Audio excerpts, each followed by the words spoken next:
marrim shkallë pas shkallë. Po, edhe për mua është me lehtë për të kuptuar tamam. Njohjen si thua personale. Pastaj në universitet, Fatosi dhe Regjina do të ishin në fakultetin e ekonomisë, unë në fakultetin e filozofisë. Përsëri na takonte ndonjë aksion së bashku, po kaq. Ndërsa më vonë Fatosi do të ishte pedagog dhe pedagog i jashtëm pastaj sepse të roqi Instituti i Studimeve Ekonomike, që ishte një vlerësim jashtëzakonisht i madh, por i merituar për Fatosin si studiues, edhe si njeri me ide, si mendimtar. E kam shkruar dhe në statusin tim atë që pse Fatosi ndryshonte nga shumë të tjerë, sepse Fatosi ishte vetë inteligjent nga natyra, e trashëguar do thosha, ishte i kulturuar, kishte një nën që jepte mësim anglisht dhe ai kishte mësuar anglishten, kishte mësuar frëngjishten, italishten, rusishten, serbishten, greqishten.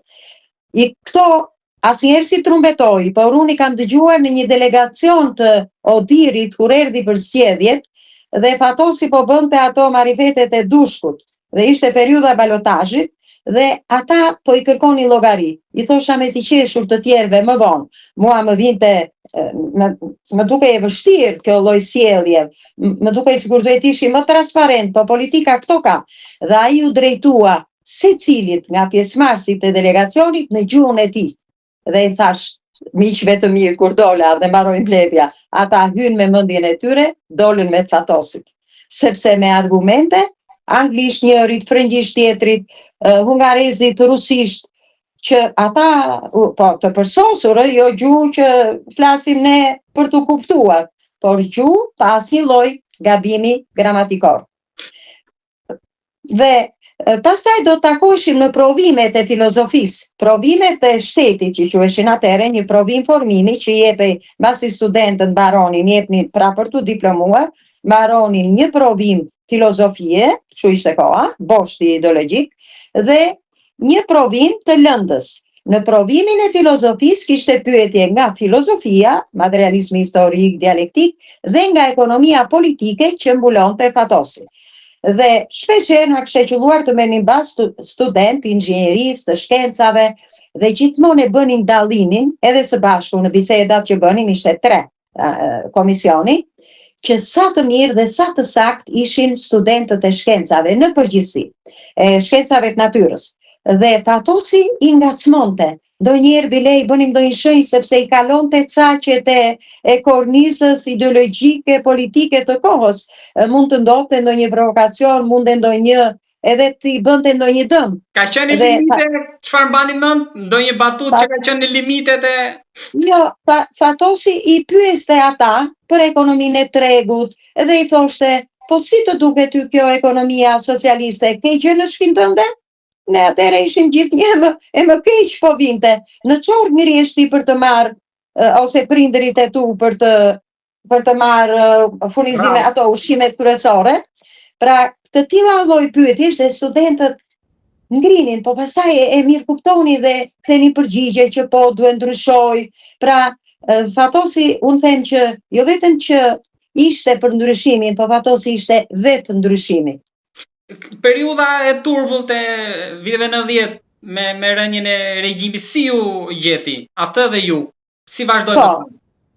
Mua më gjeti pedagoge dhe unë e them gjithmonë që, por 2 vjet më vonë, domethënë u reformuam, le të themi, strukturalisht duke krijuar sektorin shkencor sociologjisë, atë ëndrrën e të rinjve të asaj kohe dhe të tillë ishim dhe ne, që të bënin kërkime, të thoshin, kishte filluar në një kërkim aty këtu, po vetëm si thua në mënyrë shumë të përzgjedhur, selektive, disa që ishin antar partie, kështu futeshin për të bërë në një sondazh në terren. Kurse s'bëhe fjalë fare që ti të bëj sondazh apo të bëj intervista. Dhe ishte ëndra jon e pedagogëve të rinj të fakultetit, dhe unë do ta vlerësoja këtu një Fatos tjetër, profesor Fatos Tarifa, që kam një merit të jashtëzakonshme, bile ai është ndeshur në mbledhjet tona të fakultetit me njerëz që më vonë do merrnin flamurin, sikur ishin ata themeltar të sociologjisë. Mua gjithmonë më revolton ky fakt, po duke menduar për moshën e madhe të atyre pedagogëve tanë, nuk mendoj që duhet ti heqim si thua ata nga një lloj kontributi që kanë dhënë, fundit ishin edukatorët tanë. Pra, krijohet ky sektor i sociologjisë. Dhe ne po e kalonim, po mësonim shumë mirë si thua, sepse me njerë shkuam në disa vende tjera, uftuam nga sociologët italianë me radhë. Kurse Fatosi, që e ndiqni, ishte nga të parët që dha intervistë, ju e keni dëgjuar besoj, është i pari që dha një intervistë me cilësinë e studiusit e ekonomisë tek Zëri i Amerikës. Pak më parë, Fatosi kishte bërë një sesion shkencor, jo vetëm Fatosi, Instituti i Studimeve, pra para 90-s, në përpjekje për ndryshime rrënjësore. Nuk jam në brëndësi dhe s'jam e përgatitur që ta rikujtoj si duhet atë gjë, por kjo ishte, si thua ajo para pregatitja e Fatosit. Pastaj unë nuk e pash më Fatosin, e pash pak ditë para se ta arrestonin. Për herë të parë shkela në selinë e Partisë Socialiste me porosi të mësueses së tij, të tezës time, dhe i them, Fatos, se tha përsëri më pyeti, i thash kam porosi nga tezja të them, si i ke punët? Thuaj vetit ta mos u bëj merak. 3 ditë më vonë e arrestuan.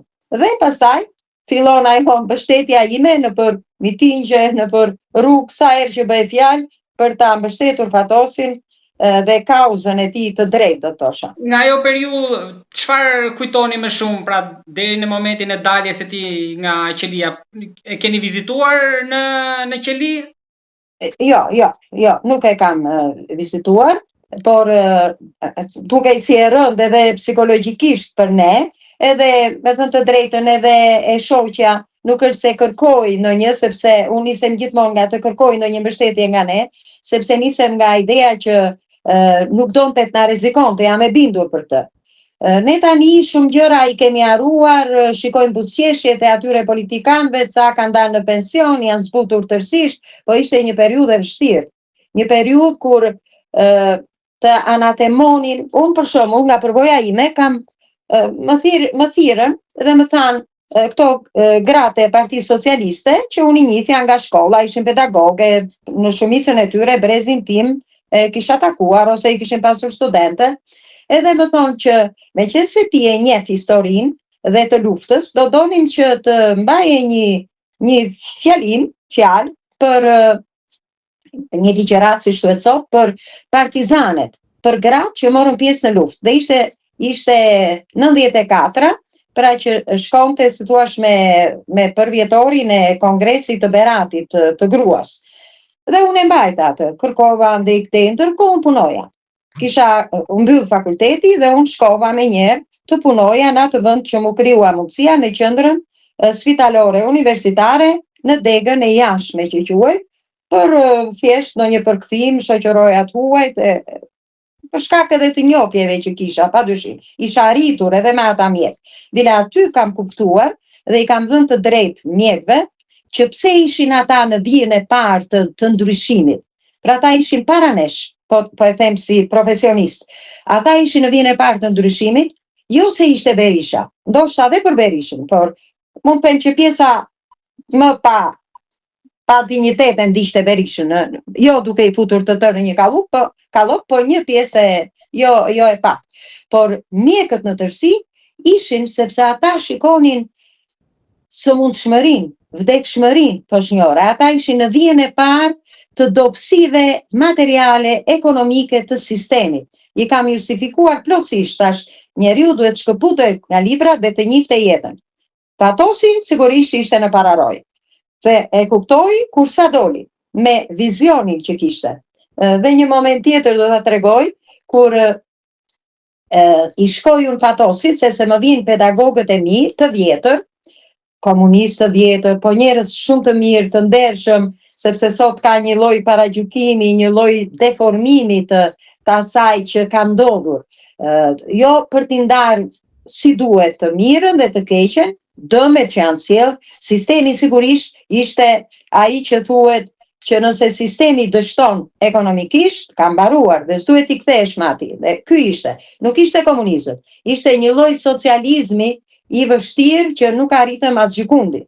Dhe më vjen një nga këta pedagogët, shumë njeri mirë, dhe më thotë që a mund ta takoj Fatosin prap ndoshta kur Fatosi ishte për herë të dytë kryeministër, edhe unë e dija që nuk mund të atakonte, unë vetë e kisha atakuar shumë rrallë për problematika të punës, dhe i them që unë do të aqoj këtë material. Ishte një material i tërë me dëshirën e tyre për të bërë një kongres për unitetin kombëtar etj. Dhe mua sigurisht më vinte zor vetëm për atë përpjekjen që ata kishin bërë, ishin mbledhur njësër burra që ne i mbanim të ditur për kohën. Dhe ishin burrat mirë, njerëz të mirë.